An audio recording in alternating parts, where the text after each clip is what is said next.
You're okay with me sharing that, Kyle? Are you sure? Okay. DarbyCast, WildCard Friday, and Kyle just dropped a bomb on me. He did. When Kyle was a youth, here goes Kyle, he played Super Smash Bros. On N64, and his character of choice was none other than Kirby. That breaks my heart a little bit. And I know a lot of your hearts just kind of sank in your chest as well if you played that game. And if you didn't, I feel so awful for you in that you were robbed of a proper childhood.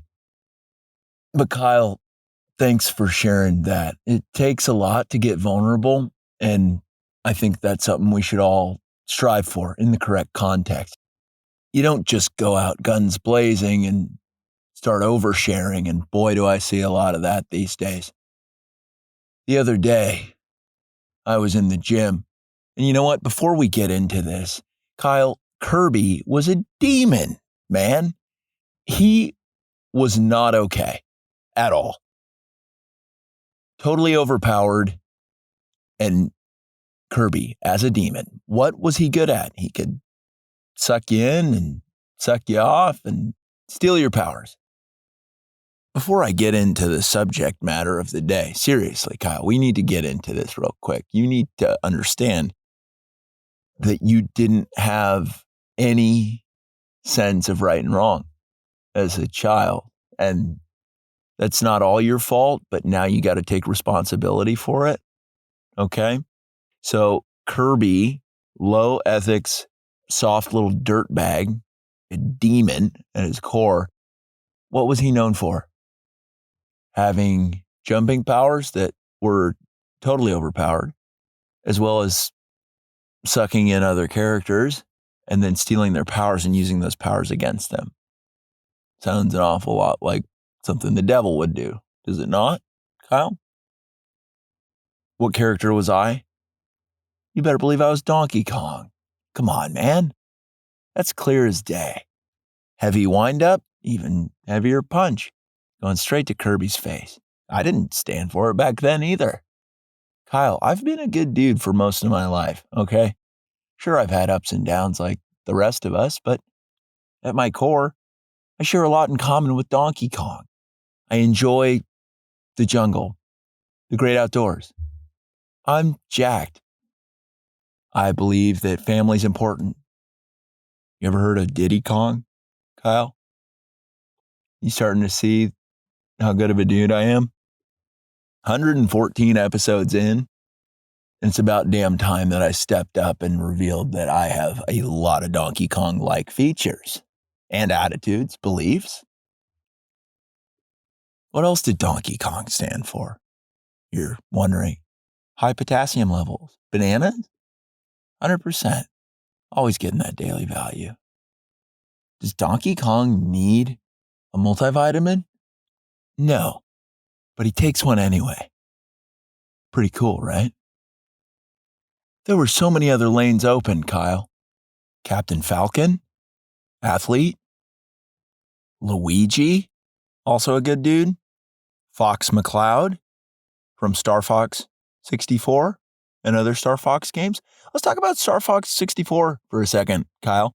You could have completely turned the ship around had you just played that game, teamed up with Peppy, Slippy, and Falco to take on Andross, that overgrown chimp, that tyrant who is just terrorizing the Lilat system. If you could have internalized what it means to team up with a ragtag bunch of misfits to defeat a powerful space demon ape, maybe you have a little bit better sense of who to pick as a character and how important that is in representing yourself well. I trust that you will never select Kirby ever again. Either literally, if you're playing N64, if you're so lucky that you get to play N64, you find the time to do that, or in your heart, right? Because some people choose Kirby, not in the video game, but in their heart. They're like, I just want to be a dirtbag. I want to be a thief. I want to steal from others. Not okay, right? Man, these walking, talking Kirby's out in the world, we know who they are, right? Some people can't identify them. I certainly can, though. Just like I can identify the Marios, right? Fauci, ever heard of him? Fauci's a total Mario. He's just living in his own little world. And then he's got his little, what? Dr. Mario? That's right. Writing's on the wall, Kyle. Kirby's not okay, nor is Mario. But your honesty was great. You opened up to me in a way that was bold. And sure, I laid into you and let you know how terrible of a kid you were. But that's part of becoming who we're supposed to be. We got to cross-examine ourselves a little bit, sometimes with the help of others. And have somebody remind you, like, you were a really bad kid. You were a bad dude. You're welcome, is what I'm trying to say, Kyle. But let's get into that, right, as a concept. Getting honest, getting vulnerable, putting yourself out there. Boy, is that important, no matter who you are, right? Let me tell you about an experience I had the other day where I was on the receiving side of an overshare. I give people the permission to think and to feel. Not even verbally. I just give that knowing look where it's like, hey, tee off. Rip out the driver. No sense in letting that thing collect dust. Let's get this done. Do you have that in you? Do you have that look? Do your eyes communicate, I'm here for you? Maybe they do, maybe they don't. However, I'm in the locker room at my gym the other day, sipping a protein shake, recovering from absolutely exploding my triceps. This kid, he comes up to me, and I've seen him before. I say, hey, dude, how you been? He says, I've been struggling with pornography. And mind you, there's a lot of other people in this locker room. And my first impulse was to grab him by the scruff of his shirt and say, lower your voice, huh? Why don't you just scale it back a little bit? Could we do that? But I didn't do that because Donkey Kong wouldn't have. Donkey Kong loosens his red tie a little bit and says, lay it on me. You just came in with a conversation starter that I've never really heard before. Therefore, I would be foolish to deny this space to both of us. He says, yeah, I just get hung up watching pornography. And I was like, well, why don't you just quit? And he's like, I've tried. And I said, why don't you continue quitting? He said, what does that even look like? And I said, you got to fight every day. The Kirby's of the world, the low ethics pieces of garbage, they're using porn as a weapon against you, friend. And when I called him friend, boy, did that just light him up. It's pretty obvious that although this kid, early 20s, tall, jacked, he's got a lot going for him. He also had some issues. I was like, wow, how about you? Just not reading a room at all, coming in hot and saying, I've got an issue with pornography. Why he brought that to me, that's an entirely different conversation. Kyle, do I put off that vibe as the guy who beat porn? I don't know. Maybe I do. But that's tough for that kid, is it not? And this is an uncomfortable place, right? But I sat in the moment with this kid and I was like, you're a good dude. You remind me a lot of Captain Falcon, if we're being honest. And he just smiled ear to ear. I said, did Captain Falcon jack off 5 times in a day? And he said, no, I don't think so. I said, no, he didn't. You're right. So you're not going to do that either. Okay, pal? Captain Falcon as a role model. Okay.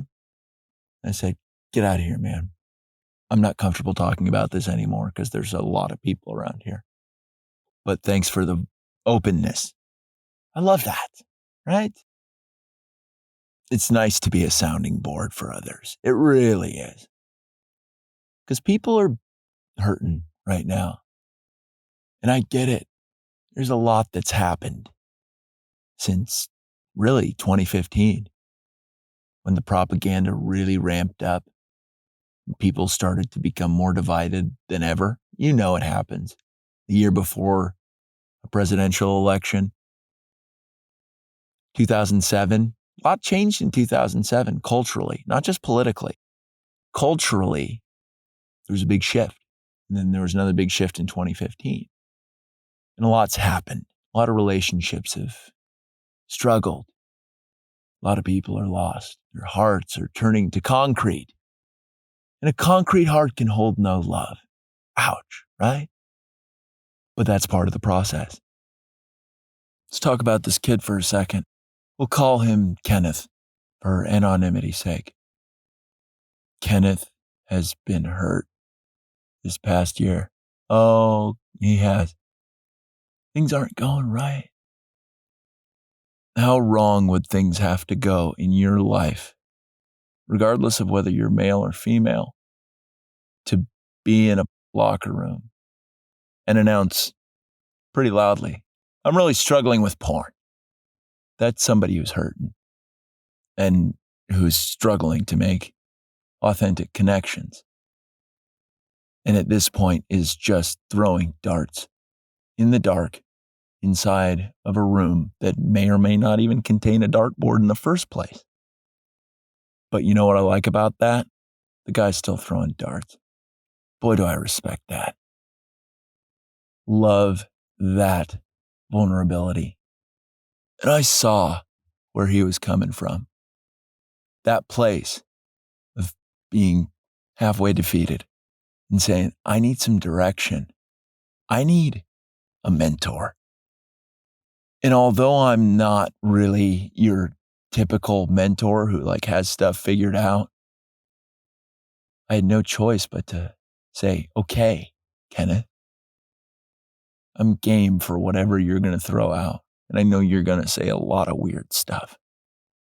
If that was your opener, I'm going to venture a guess and say that you have other pretty diesel thoughts rolling around in your noggin. And I'm here for you, pal.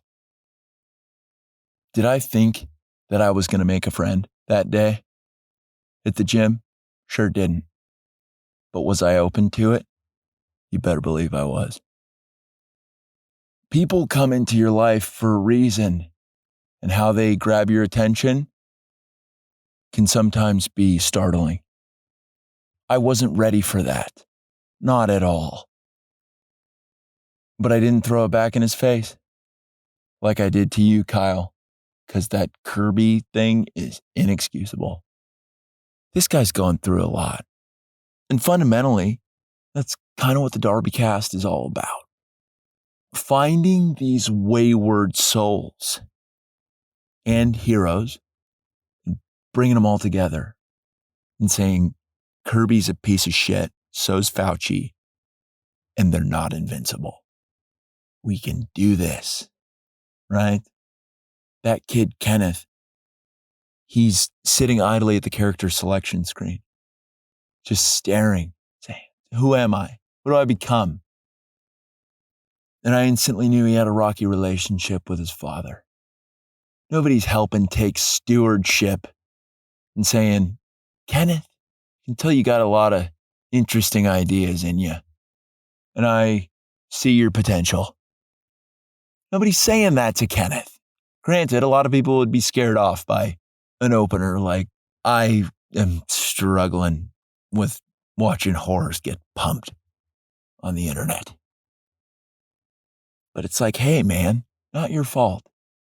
You grew up with HD busty Latinas in your face at all times. They're just a couple taps on your phone away at all times. Kenneth, It's not your fault, pal. But he asked me another question. He said, is it just me going through this? And I said, no, Kenneth, you stupid son of a bitch. This is something that affects many dudes. There are hot chicks absolutely everywhere out in the world and online. And that's going to rustle your jimmies from time to time. And it's going to be hard to focus on the stuff that matters, like lifting weights, reading books, pursuing excellence for excellence sake, being a creator and not a consumer, making life better for those around you. Sometimes you're going to see a chick with a shapely bottom and you're going to say, son of a bitch bastard, I wonder what that's about. And boy, did he need to hear that he wasn't alone in all of this. That's a challenge, right? For many people who are feeling atomized, fragmented, preyed upon by Kirby and Fauci, maybe Nancy Pelosi, Jerry Nadler, Chuck Schumer, Raphael Warnock. How did he get into Congress, right? AOC, these tormentors, these adult Kirbys walking around, taking so much and never giving anything back. What's that? It's rape. It's theft. It's rape. And that's what Kirby likes. So awful. Not okay. My goodness. But you've got all these demon-filleting war criminals shaping people's reality and making people like Kenneth feel not okay. And I can't stand that. I'm going to be honest with you. Nor can you if you're listening to the DarbyCast and you have a soul and a pulse, which P.S. you do. A bright soul and a sturdy pulse. I think an important thing to do when somebody hits you with a hard overshare is to step into it. And maybe you have something to do. Chances are you do. You have something else that you could be doing. But then Kenneth has entered the chat, right? Truth be told, I wish I had taken more time to figure out where this kid was at. But because I'm such a good dude, I was given another opportunity to connect with this kid. At a Halloween event, my gym had a Halloween party. Pretty cool. But I saw this kid and I said, Kenneth, get on over here, pal. I got to introduce you to some people. And that really rattled his cage. Not a ton of social skills, not yet at least. But I said, Kenneth, I see you as a troubled soul who needs a little bit of friendship, a whole lot of guidance, and some pretty surface level social interactions just to get some reps in. Kenneth didn't make great eye contact when I was introducing him to these people, but he squeaked out some hellos, he squeaked out some how are yous, and I was proud of him. Not gonna lie, I was exceptionally proud of him. And then he opened up again in a way that I wasn't at all ready for. He said, when I was younger, I was diagnosed with autism. You want to know what I said? I said, I knew there was something special about you. Kenneth, you're a good dude. He said, what? I said, yeah, you see things differently. You're not bought into the hype. You're real. You're honest.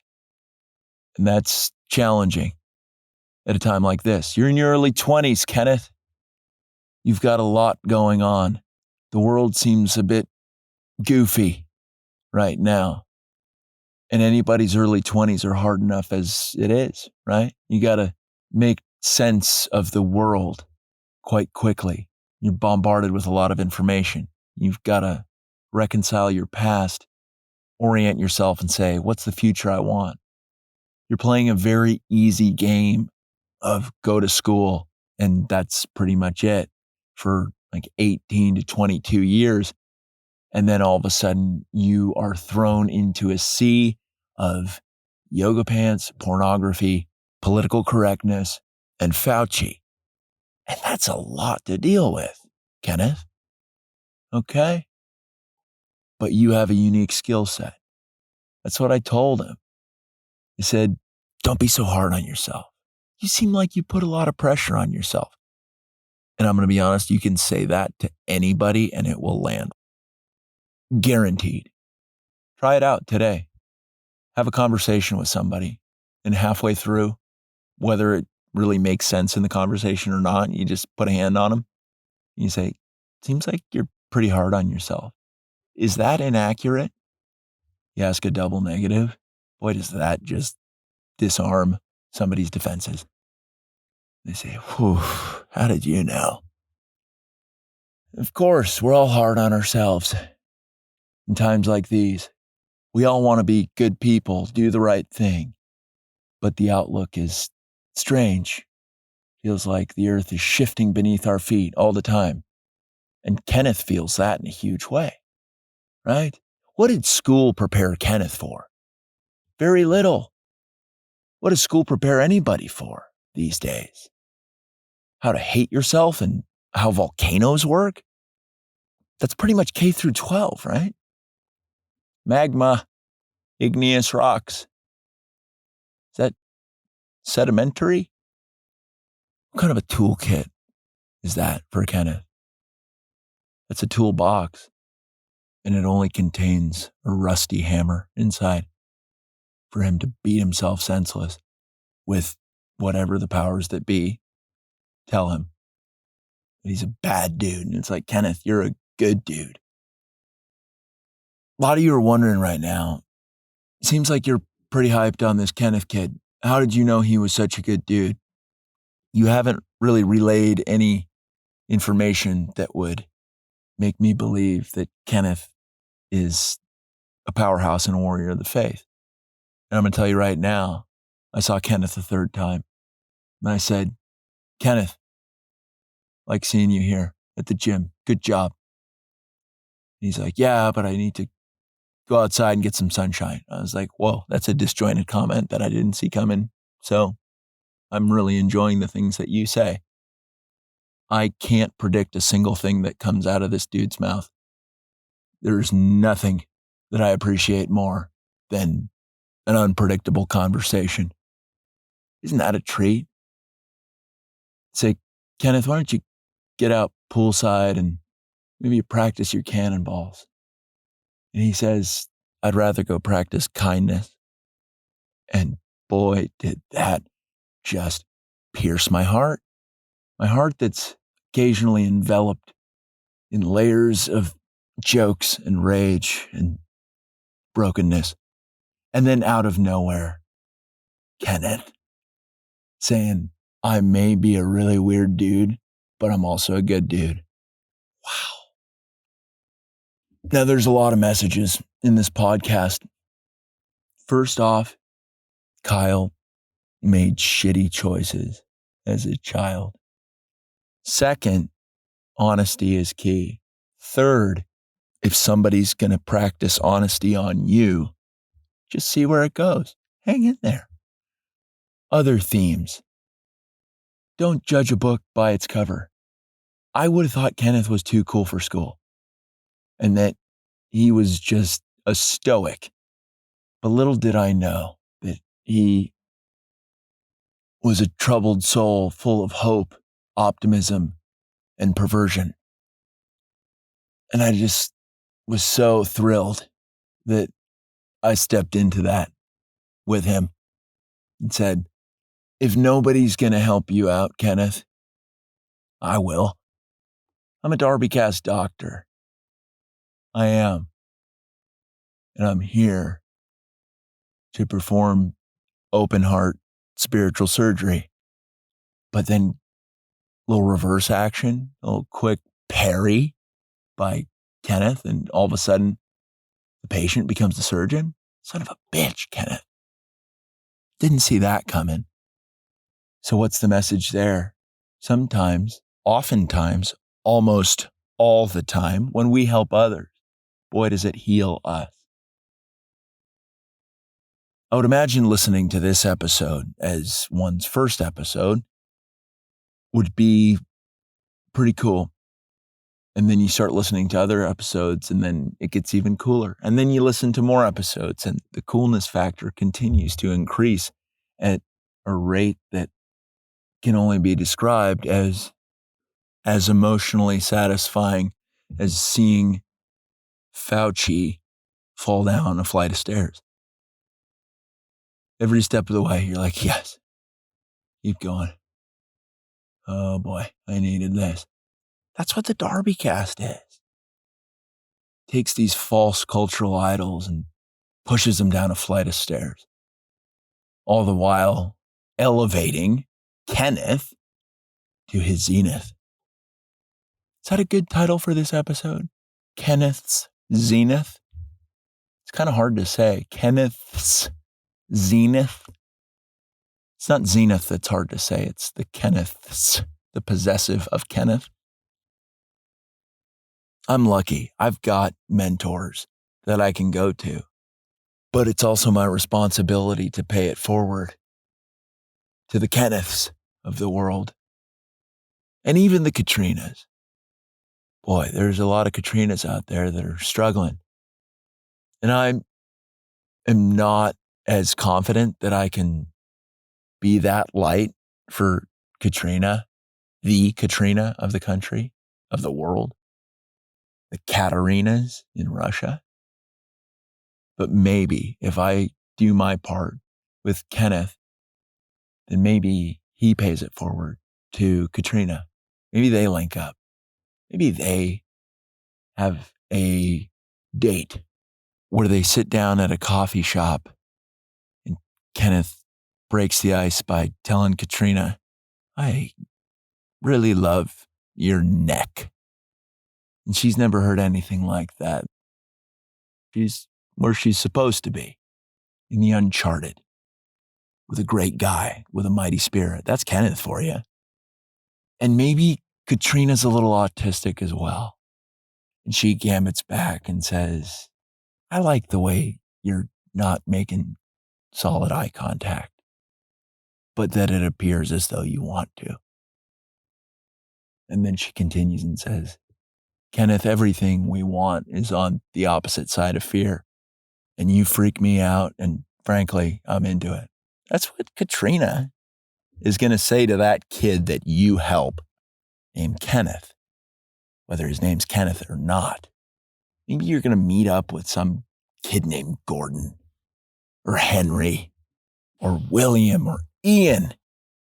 Trust me, Ians need all the help they can get. Big themes in this episode. Be open to receiving help. Be open to giving help. And be open to stepping into the strange, right? There was a point about 1.5 years ago where I was kind of going through it. What's it you say? It's none of your business. But it was something that I was going through. And I spent a lot of time sitting on a bench, staring out at the ocean at sunset, letting the waves crash as if I could stop them from crashing, right? But I allowed those waves to just roll in, hoping that nature would heal me. And I brought this information to a dear friend of mine. And he's like, wow, I didn't know you were struggling so much. And I said, well, yeah. And he then reframed the situation for me. And he said, there's going to be a time in your life when you are doing better and you're going to see a kid sitting on a bench and you're going to know that that kid's going through a lot. And that is when you, as bench guy, step up. And maybe you don't even have to say anything at all. Maybe you just sit down on the bench and say, I'm here with you in this space. And I'm happy to be here because I know that whatever you're going through is not okay. He says to me, he says, maybe you're going to be a bench guy. He says, maybe your podcast never gets to the level that you'd like it to. And to that I said, well, fuck you, dude. He wasn't pleased when I said that, but he understood that he had said something that wasn't at all chill. But I understood what he was saying. That high impact difference that we make in the world might be as bench guy or as locker room guy for a guy like Kenneth. Kenneth may go on to be the next JFK. except for the final part of JFK's life. I don't want that for Kenneth.